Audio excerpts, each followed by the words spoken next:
El presidente Gustavo Petro asimila la situación del presidente del gobierno español, Pedro Sánchez, con la suya propia, diciendo que intentan sacarlos del poder a través de escándalos que salpican a su familia, escándalos que son, según dice, infundados, y por eso anoche le envía un mensaje de solidaridad a Pedro Sánchez, presidente del gobierno ibérico, que ha decidido hacer una pausa, algunos dicen estratégica, para poder conseguir mayorías y apoyos políticos en medio de un escándalo que pareciera que es más mediático que de fondo. Ahí podría haber eventualmente una diferencia con el caso del presidente Petro.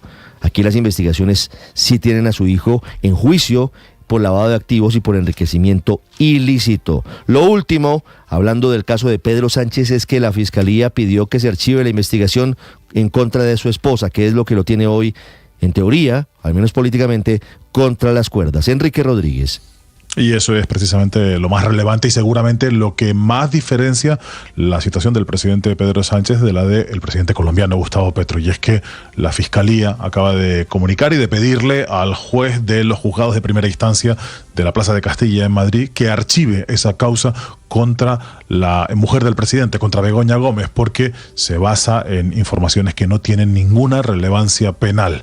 Esa querella había sido presentada por el líder de una suerte de sindicato de extrema derecha que se llama Manos Limpias. Su responsable, Miguel Bernard, ha admitido esta mañana la posibilidad de que la denuncia presentada contra Begoña Gómez, repito, la esposa del presidente del gobierno Pedro Sánchez, se base en informaciones falsas publicadas por diarios digitales.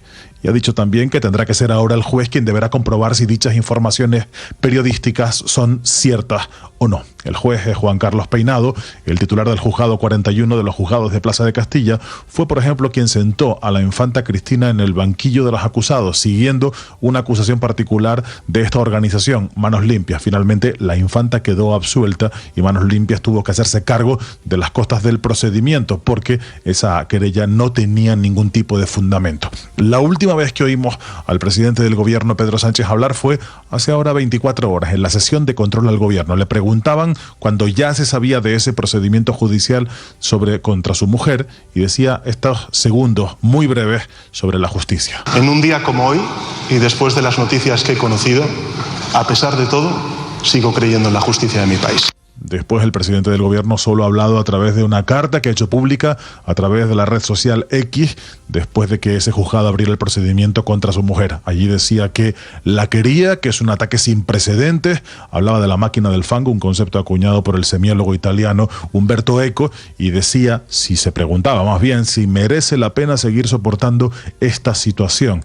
El propio Pedro Sánchez puso fecha de caducidad a esta reflexión que habría y será el próximo lunes, día 29. Será ese día cuando sabremos qué es lo que va a hacer Pedro Sánchez.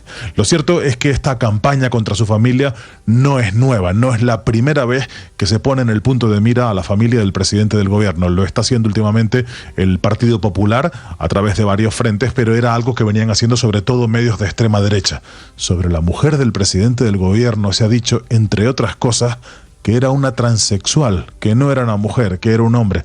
Esos rumores han sido alentados a través de cenáculos de la extrema derecha. Y luego se han abierto todo tipo de rumores sobre los negocios, por ejemplo, del suegro de Pedro Sánchez, que tiene varios establecimientos, varias saunas, y con algo de homofobia se le ha criticado por eso. También se han hablado de los negocios del hermano de Pedro Sánchez, de su propia mujer, pero todo han sido insinuaciones sin ningún tipo de recorrido penal y sin ninguna denuncia consistente en los tribunales de justicia. La respuesta del Partido Popular, la más posiblemente exótica, ha sido la que ha pronunciado la presidenta de la Comunidad de Madrid, Isabel Díaz Ayuso.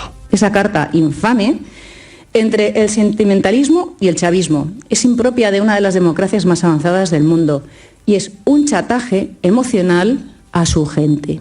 Así que ahora queda por saber qué pasará a partir del lunes, Ricardo. Los escenarios no son muchos. O Pedro Sánchez dimite o se mantiene o puede pedir una moción de confianza al Parlamento. En el caso de perderla, tendría que también convocar elecciones, Ricardo.